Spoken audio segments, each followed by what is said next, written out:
रविवारचा सुट्टीचा दिवस. अपर्णाने इडली सांबारचा घाट घातला होता. दोघे मुले अनय आणि तन्वी खूप खुश झाले होते. नोकरी करणारी आई रविवारीच जेमतेम वाटेला येत असे.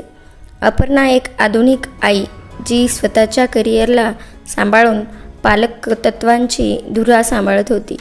राजेश म्हणजे मुलांचा बाबा सतत फिरतीवरती असायचा आणि मग नकळत अपर्णाला एकलं पालकत्व निभावावे लागे. खूप तारेवरची कसरत होत असे, पण ती आनंदाने घरीदारी वावरत असे.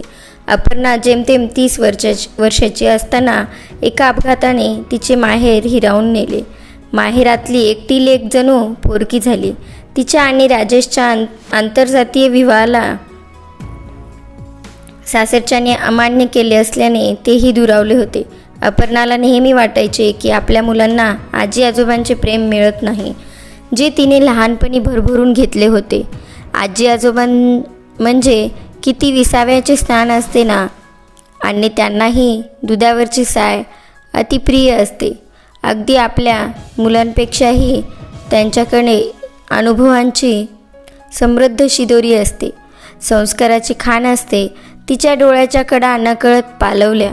अपर्णा विचार करत होती, ह्या जगात किती सारा विरोधाभास ठासून भरलेला आहे. आजूबाजूंची उदाहरणे डोळ्यासमोर तरळली. आदळा आपट करणाऱ्या बाईच्या जातीला कलंक ठरवणाऱ्या काही वह्यात सुना आठवल्या, ज्यांना सासू सासरे केवळ फोटोतच आवडत असतात आणि ज्यांची दारे अशा तीर्थरूपांसाठी नेहमी बंद असतात. त्यांच्या मुलांना अर्थातच संस्काराची वानवा असते, हे वेगळे सांगायला नको. अपर्णाची मावस वहिनी अगदी तशीच होती, जी सासरच्या मंडळींचा द्वेष करत असे.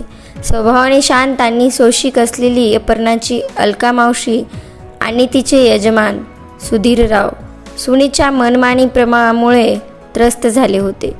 एकुलता एक मुलगा दुरावला होता आणि अवघ्या आयुष्यातील आनंद ढवळून निघाला होता. अपर्णाने अलका मावशीला फोन लावला. मावशी भोपाळला राहत होती. मावशीचा आवाज ऐकताच अपर्णाला भरून आले. अपर्णा लहान असताना ह्याच मावशीने तिला अंगाखांद्यावर वाढवले होते आणि आता तर आईचे प्रेम ती मावशीतच शोधत होती आणि तिला ते सापडतही होते. ती मावशीला मुंबईला आपल्या घरी येण्याचा मनापासून आग्रह करत होती. तिला माहीत होते, आपली स्वाभिमानी मावशी सहजासहजी लेकीकडे राहायला येणार नाही आणि आपल्यालाच माहेरपणाला बोलवेल. काय निमित्त काढावे बरे, दोघांना मुंबईला बोलवायचे, हा विचार ती करत होती आणि त्याच विचारामध्ये ती हरवून गेली. मावशीची घालमेल तिला पाहवत नव्हती. अनय आणि तन्वी दोघेही लोभस आणि अभ्यासू बाळे.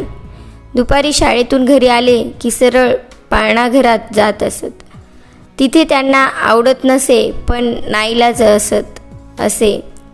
अनय 8 वर्षाचा आणि तनू 6 वर्षाची. घरात एकटे कसे सोडणार ही चिंता अपर्णाला होती.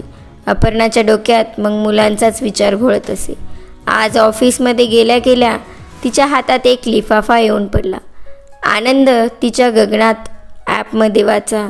तिला पदो गेला तरी मुलांचे कसे काय होणार, आपण घरी नसलो तर जाऊ दे, नकोस ती पदोत्तरी. पण असे आम्हाला ही तिचे मन चाचरत होते. इतकी वर्ष जी मेहनत घेतली त्याला फळ आले होते. पुढे मुले मोठे होऊन जातील आणि अलगही होतील, तेव्हा रीते पण ग्रासत जाईल. मग आजच ही सुसंधी का घालवायची. विचार करून करून ती थकली होती. काय करावे आणि काय उत्तर द्यावे बॉसला, ह्यासाठी शब्दाची जुळवाजुळवत ती शोधू लागली. ती त्यांना म्हणाली, मला 2 दिवस द्याल का निर्णय कळवायला, मी नक्की सांगते. वडिलांच्या वयाचे तिचे बॉस स्टो यांनीच तिला धीर देत होते, कारण त्यांना अपर्णाबद्दल नक्कीच कौतुक होते. आपल्या आयुष्यातील प्रत्येक भूमिकेला न्याय देण्याचा तिचा यत्न वाखण्याजोगा होता. ते म्हणाले, विचार कर, पण ही सुसंधी हातातून निसटून देऊ नको.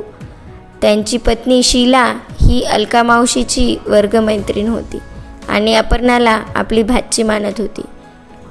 अपर्णाचेही शीला मावशीशी विशेष सख्य होतेच. अपर्णाने आपले डेस्क आवरले आणि घरी जायला निघाली. वाटेत गणपतीसाठी पेढे घेतले आणि मंदिरात गेले. नमस्कारासाठी डोळे मिटले आणि तिचे डोळे घळाघळा वाहू लागले. बाप्पा, माझ्या लेकरांची काळजी घेशील ना? मला त्यांच्यासाठीच घराबाहेर मुलाने बघते कुणी त्यांचा सांभाळ करेल का तिनं? 3 महिन्यासाठी राजेशला सांगतो की तू त्या कालावधीत टूटवर जाऊ नको. अपर्णाच्या मनात नियोजनाचे आराखडे उमटू लागले आणि तिने निर्धार केला की योग्य ती व्यवस्था लावून आपण दिल्लीला जायचे आहे. अलका मावशी हक्काची आहे, पण त्यांना ह्या वयात कशी काय जबाबदारी द्यायची ना? मनातल्या अवघ्या संमिश्र भावनांना बांध घालत ती घरच्या दिशेने जाऊ लागली. आज थोडा उशीरच झाला. मुले वाट पाहत असतील आणि आज त्यांना नवीन गोष्ट सांगायची आहे. गृहपाठ करून घ्यायचा आहे. कामाची यादी डोळ्यासमोर साकारताच तिचे पावले आपोआप वेग घेऊ लागली. शिवाजी महाराजांच्या गोष्टीतली हिरकणी आठवली आणि तिलाच हसू आले. नाही ग, वेगळे तुझे आणि माझे जिने. काळ बदलला आहे इतकेच, पण आई पण नाही बदलले. नेहमी चावीने दार उघडून घरात येणारी ती आज दार उघडे पाहून थक्क झाली. घरामध्ये मुलांचा उत्साही चिवचिवाट चालू होता. गोष्ट सांगा ना, अभ्यास घ्या ना, असा लाडिक आग्रह मुले करत होती. घर लख्ख आवरलेले होते. सुखद धक्के अपर्णाला बसत होते. ती घरात आली आणि तिला देवघरात तेलवात करणारी अलका मावशी दिसली आणि बाल्कनीत झाडांना पाणी घालणारे सुधीर काका दिसले. स्वयंपाकघरातून खमंग वास दरवळत होता. मावशी असे म्हणत अपर्णाने मावशीला मिठी मारली. दोघींना आनंदाश्रू आवरले जात नव्हते. बस बाळा, दमून आलीस ना? हा घे चहा. मावशी, अगं तुला आनंदाची बातमी सांगायची आहे. अगं तुझी भाची आता ऑफिसर होणार आहे. मावशी म्हणाली. अगं हो, खूप मोठी हो. आणि ॲपमध्ये वाचा, दिल्लीला आम्ही राहणार आहोत 3 महिने इथेच. अगं आजी, आजोबांना पण असं असते ना ग नातवंडाची, आणि आम्ही असताना तू कशाला काळजी करते? आमच्या मुलांनी पाठ फिरवली म्हणून काय झाले? तुम्ही तर लेकच आहे ना आमचे. अपर्णा म्हणाली. अगं तुला कसे काय माहीत पडले ग? बघ आपली मने किती जुळली आहेत. मी साथ दिली आणि तुम्ही हजर झालात. असे प्रेम मिळायला नशीब लागते. मावशी आणि मी खरंच खूप नशीबवान आहे बरं का. दोघी गप्पामध्ये रंगून गेल्या. मुले आजी आजोबांना सोडत नव्हती. त्यांना म्हणत होती, तुमचे सामान आम्ही लपवून ठेवले आहे. आता तुम्हाला तुमच्या घरी जाताच येणार नाही. त्यांचे ते निर्व्याज प्रेम पाहून सगळेच भारावून गेले होते. मावशी म्हणाली. अगं शीला मावशीने मला सांगितले की तुला अशी संधी मिळत आहे आणि तुला दिल्लीला जावे लागणार आहे.